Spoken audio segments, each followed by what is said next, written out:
Une falaise imaginaire, un potager extraordinaire, un hôpital sans malades.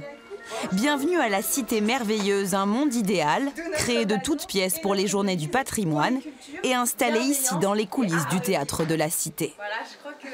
La Cité merveilleuse, c'est super, mais c'est calme. Du coup, en termes d'hôtel de police, on pratique pas trop la police, on fait surtout hôtel. Suivez-moi s'il vous plaît. Invités à déambuler dans les espaces privés du théâtre, les visiteurs sont plongés dans un univers théâtral.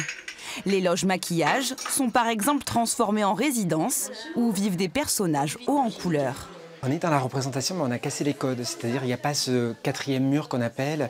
On n'est pas dans son fauteuil en train de comprendre qu'il y a une entrée et une sortie. Il n'y a pas le rituel du rideau, ainsi de suite. Là, on est dans une déambulation qu'on a appelée curieuse, pour que justement, en pensant qu'on est en train de se promener, on rencontre des habitants et qu'on ne sait plus si ce sont des comédiens, des salariés, des habitants.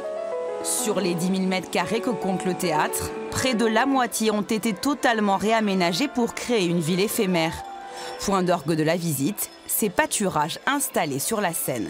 Il faut qu'on aille jusqu'au bout de l'idée et que, même si c'est faux et que les spectateurs, les visiteurs s'en rendent bien compte, mais c'est faux, mais presque ça pourrait être vrai. C'est assez extraordinaire que ce soit fait juste pour 2 jours. Ça nous laisse dans une ambiance, je pense que ça va rester même après la visite. Voilà, il y a des images comme ça qui vont vraiment rester.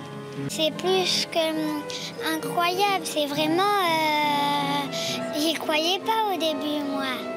Une cité incroyable, née après 4 mois de travail, mais qui n'aura vécu que 2 petits jours.